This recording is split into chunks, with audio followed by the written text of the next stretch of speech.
नमस्कार, मी वृषाली पाटील आजची बातमध्ये आपलं स्वागत करते। एक महत्त्वाची बातमी, उद्या जम्मू काश्मीर हरियाणाचा निकाल आहे। सकाळी 8 पासून मतमोजणीला सुरुवात होणार आहे। काश्मीर खोऱ्यात आघाडीची हवा की भाजपचा करिश्मा हे उद्या कळणार आहे। तर हरियाणा राज्यात काँग्रेसचं कमबॅक की भाजपची हॅट्रिक, एक्झिट पोल मधून काँग्रेसला अच्छे दिन येण्याचं भाकीत केलं होतं। TV9 मराठीवर या निकालाचं अचूक आणि वेगवान कव्हरेज उद्या पाहता येणार आहे।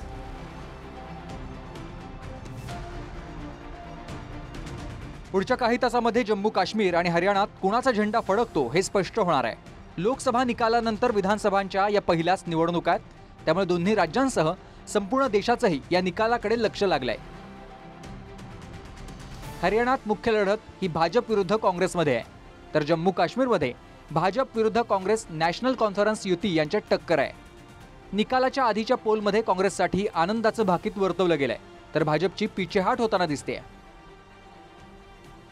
हरियाणात मॅट्रिकच्या एक्झिट पोलनुसार भाजपला 18 ते 24 आणि काँग्रेसला 55 ते 62 जागा मिळण्याचा अंदाज आहे। दैनिक भास्करच्या एक्झिट पोलमध्ये भाजपला 15 ते 29, काँग्रेसला 44 ते 54 जागांसह बहुमताचं भाकीत वर्तवलं गेलंय, तर INLD आघाडीला 1 ते 5 जागा आणि इतरांना 6 ते 9 जागा जाऊ शकतात असं पोल सांगतायत। जम्मू काश्मीरात सी वोटरच्या एक्झिट पोलनुसार 40 ते 48 जागा काँग्रेस आणि नॅशनल कॉन्फरन्सला दाखवण्यात आल्यात, तर भाजपला 27 ते 32 जागा मिळतील अशी शक्यता आहे। मेहबूबा मुफ्तींच्या PDPला 6 ते 12 आणि इतरांना 6 ते 11 जागा मिळतील असा सी वोटरचा अंदाज आहे। पीपल्स फर्स्टच्या एक्झिट पोलनुसार काँग्रेस आणि नॅशनल कॉन्फरन्सच्या आघाडीला 46 ते 50, भाजपला 23 ते 27, PDPला 7 ते 11 आणि इतरांना 5 ते 6 जागांचं भाकीत वर्तवलं गेलंय।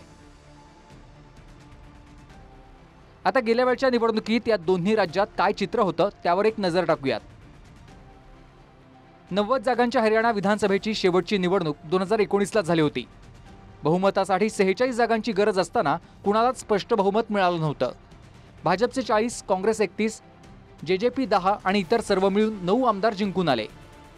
निवडणुकीनंतर भाजपनं JJP सोबत युती करून सरकार बनवलं, मात्र यावेळी निवडणुकांच्या तोंडावर JJP पुन्हा बाहेर पडली आहे।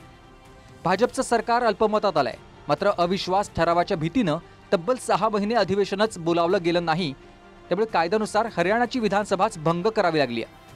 अधिवेशन न घेतल्यामुळे एखाद्या राज्याची विधानसभा भंग करण्याची ही देशातली पहिलीच वेळ होती। जम्मू काश्मीरमध्ये शेवटची निवडणूक 2014 साली झाली होती, त्यावेळी एकूण जागा 87 तर बहुमतासाठी 44 जागांची गरज होती।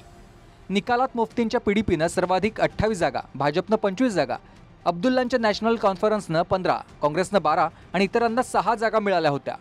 निकालानंतर भाजप आणि PDPनं युती करून जम्मू काश्मीरात सरकार बनवलं। 2018 साली मात्र युती तुटल्यानंतर 6 महिने राज्यपालांकडे धुरा राहिली आहे। त्यानंतरपासून ते आतापर्यंत जम्मू काश्मीरमध्ये राष्ट्रपती राजवट होती। Bureau report, TV9 Marathi.